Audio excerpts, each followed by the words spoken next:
Fala galera! Nessa aula vou te ensinar a fazer um histograma do zero.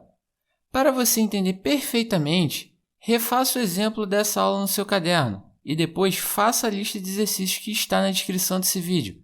Vamos lá! Em um experimento de física, o objetivo é a medição de uma ou mais grandezas. Por exemplo, temos uma mesa e não sabemos o seu comprimento. Vou utilizar uma régua e vou fazer algumas medições em centímetro. A medida é o valor numérico de uma ou mais grandezas. Nesse caso, as medidas estão relacionadas à grandeza-comprimento.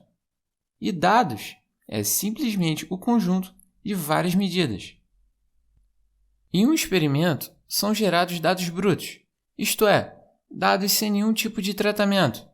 Nós precisamos organizá-los. Podemos fazer isso através de tabelas e histogramas, por exemplo. Temos aqui a idade em anos de uma turma de alunos da graduação e precisamos construir um histograma.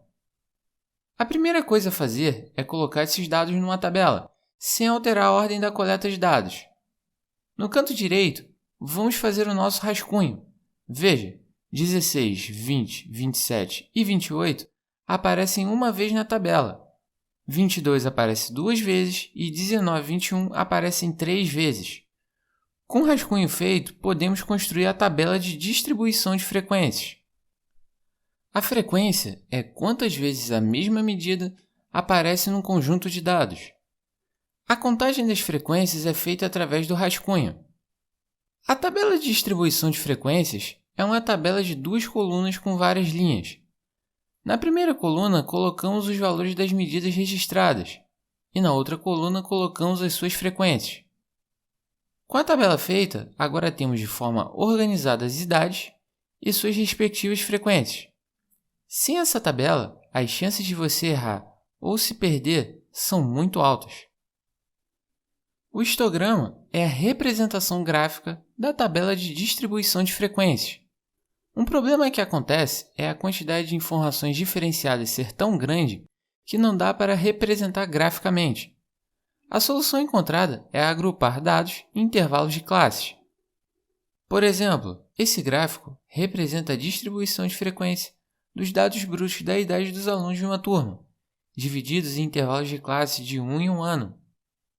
A mesma organização também pode ser feita para intervalos de 2 em 2 anos, ou seja, ao invés de apresentar o resultado anual, estamos apresentando o resultado bianual.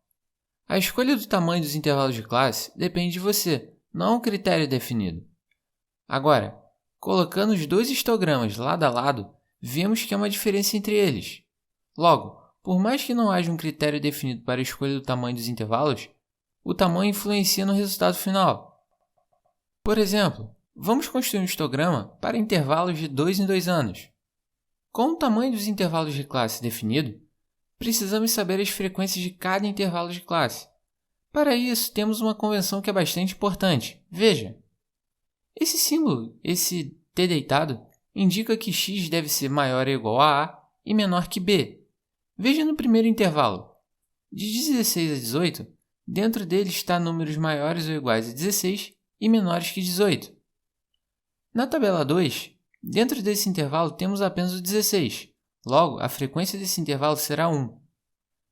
No intervalo de 18 a 20, na tabela 2, o 19 aparece apenas 3 vezes, e o 20 ele não está incluso nesse intervalo, logo frequência 3. No intervalo de 20 a 22, o 22 não está incluso.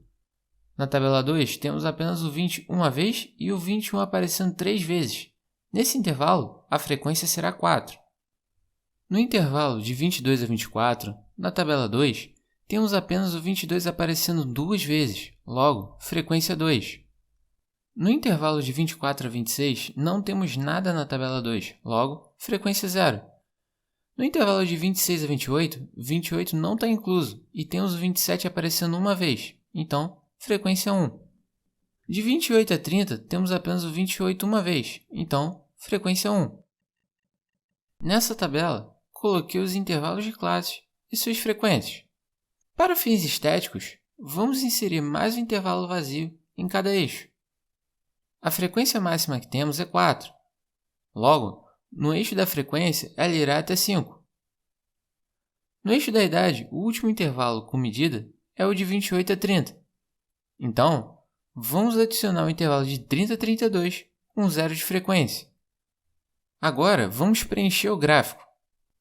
De 16 a 18, temos apenas 1 de frequência. Vou pintar do 16 a 18 de amarelo até o 1 do eixo Y. De 18 a 20, temos 3 de frequência. Vou pintar do 18 ao 20 de amarelo até o 3 do eixo Y. E vou fazer sucessivamente até o intervalo de 30 a 32. Finalmente o nosso histograma está pronto, conseguimos! Desejo para você bons estudos e até a próxima!